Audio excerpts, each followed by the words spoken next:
జై శ్రీరామ్ అండి. అందరికీ నమస్కారం. Welcome to PVM network. నేను మీ హనుమత్ ప్రసాద్. దేశంలో మానవ సంబంధాలు రోజు రోజుకి కూడా దిగజారిపోతున్నాయి. ఏ మనిషికి కూడా నైతిక విలువలు ఉండట్లేదు. స్త్రీలకు కానీ పురుషులకు కానీ అత్యధిక శాతం హత్యలకు వెనకాడట్లేదు, అత్యాచారాలకు వెనకాడట్లేదు. తల్లి లేదు, తండ్రి లేదు, అన్న లేదు, తమ్ముడు లేదు. ఎవరికాళ్ళే ఎమ్నా తీరే అన్న విధంగా దేశంలో చాలా చోట్ల చాలా సంఘటనలు జరుగుతున్నాయి. ఒక భార్య ఏమో భర్త ఉండగానే ప్రియుడు మోజులో పడి తన వ్యవహారానికి పిల్లలు భర్త అడ్డంగా ఉన్నారని చెప్పి పిల్లల్ని అడ్డు తొలగించుకునేటువంటి ప్రయత్నంలో విషాహారం కలిపేసి చంపినటువంటి ఉదంతాలు నిన్నగాక మొన్న చూసాం. గతంలో ఎప్పటి నుంచి జరుగుతున్నాయి, కానీ నిన్న మొన్న జరిగిన విషయం చెప్పినాం. అదేవిధంగా ఇంకో ఆమెతో ప్రేమలో పడి భార్య అడ్డంగా ఉందని భార్యని లేపేసిన సంఘటనలు కూడా చాలా చూసాం. ఇలాంటి సంఘటనే ఉత్తరప్రదేశ్లో మరొక సంఘటన జరిగింది. ఈ విషయాలు తెలియజేసే ముందు ఈ వీడియో కనుక మీకు నచ్చితే లైక్ చేయండి, షేర్ చేయండి, సబ్స్క్రైబ్ చేయండి. ఇకపోతే ఉత్తరప్రదేశ్లో ఇది కొంచెం విచిత్రంగా ఉంది. ఉత్తరప్రదేశ్లో అమ్రోహా జిల్లా చెందినటువంటి శబనం అనేటువంటి ఒక వివాహిత, ఆమెకు సుమారు 26 సంవత్సరాలు ఉంటాయి. ఆమెకి వివాహం అయింది. ఆమెకి గతంలో 2 వివాహాలు అయ్యాయి. మొదటి భర్తతో అలీగఢ్కి చెందినటువంటి ఒక వ్యక్తితోటి వివాహం అయింది. ఆ వివాహం తర్వాత విడాకులు తీసుకోవడం జరిగింది. ఆ తర్వాత రెండో వివాహం చేసుకోవడం, రెండో వివాహం ద్వారా 3 పిల్లలు కలిగారు. ప్రస్తుతం అతనికి సంథింగ్ యాక్సిడెంటో ఏదో అయ్యి అతను వికలాంగుడిగా ఉండి మంచం మీద ఉన్నాడు.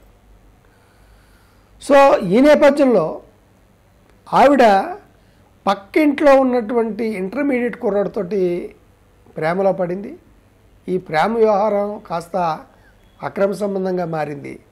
చివరికి ఒకరిని వదిలి ఒకరు ఉండలేనటువంటి స్థితికి వచ్చి వాళ్ళిద్దరూ కూడా వివాహం చేసుకోవడానికి నిశ్చయించుకున్నారు. అయితే ఈవిడికి గతంలో 2 వివాహాలు అయ్యాయి కాబట్టి ఆవిడ కొంత వివరాలు, కొంత నాలెడ్జ్ ఉండి ఉంటుంది. అందువల్ల ఏంటంటే మతం మారకుండా వివాహం చేసుకుంటే ఈ పెళ్ళి చెల్లదు అని అనుకుందో ఏంటో తెలియదు. కానీ ఆమె ఏంటంటే ముస్లిం మతాన్ని వదిలేసి మతం మారి శబనం కాస్త శివానీగా మారింది. శివానీగా మారి ఆవిడ ఇతన్ని మ్యారేజ్ చేసుకుని ఆ పిల్లలను కూడా, భర్త జనరల్గా వికలాంగుడు, అందువల్ల పిల్లలను కూడా అతనికే వదిలేసి ఈరోజు ఈ ఇంటర్మీడియట్ కుర్రాడితోటి తీసుకెళ్ళిపోయింది. ఈ ఇరు కుటుంబాలు కూడా దీన్ని నిరసించాయి. పెద్దలలో పంచాయతీలు కూడా పెట్టడం జరిగింది.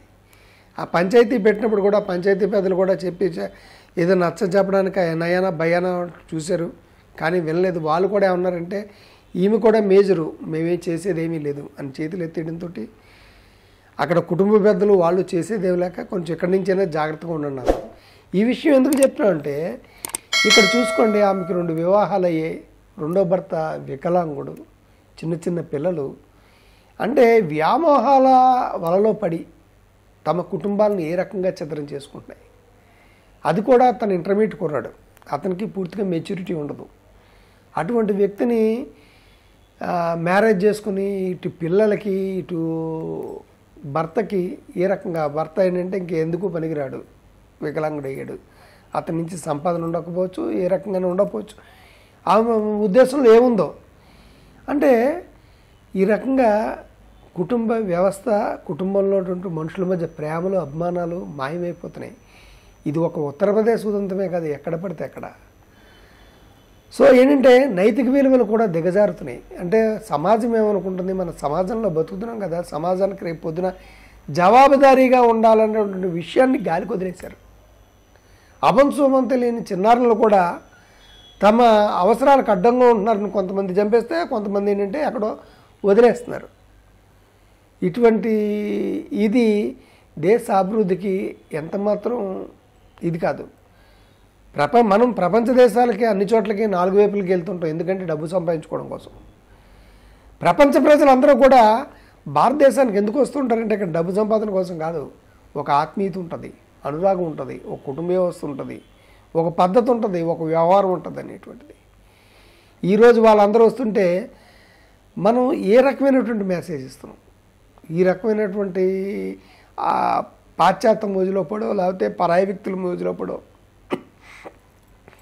దీనికి తగ్గట్టుగానే కోర్టు తీర్పులో కూడా. ఎందుకంటే సహజీవనం తప్పు కాదండి. భర్త ఉండగానే తనకు నచ్చిన వ్యక్తితోటి తను వెళ్ళి కాపురం చేసుకోవచ్చు, సహజీవనం చేయొచ్చు. అంటే వివాహం అనేది చేసుకోకూడదు విడాకులు అవ్వకుండా. అంటే వివాహం చేసుకోకూడదు కానీ విడాకులు అవ్వకుండా మిగతా తనకు నచ్చిన వ్యక్తితో చేసుకోవచ్చు. అది తప్పు కాదు. వ్యభిచరించడం కూడా తప్పు కాదు. దాని మీద మొన్న ఏదో మధ్యప్రదేశ్లోనే ఎక్కడో డీజీపీ కూడా ఇచ్చారట.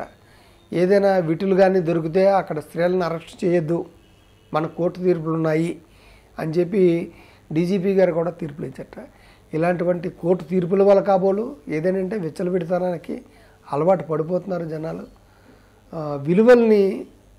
విలువలకి వలువలు ఒలిచేస్తున్నారు. సో ఎక్కడి నుంచైనా మనం నైతిక విలువలు పెంపొందించే విధంగా, మన కుటుంబ వ్యవస్థను మెరుగుపరిచే విధంగా ఉంటారని ఆశిస్తూ మరొక వీడియోతోటి జై శ్రీరామ్.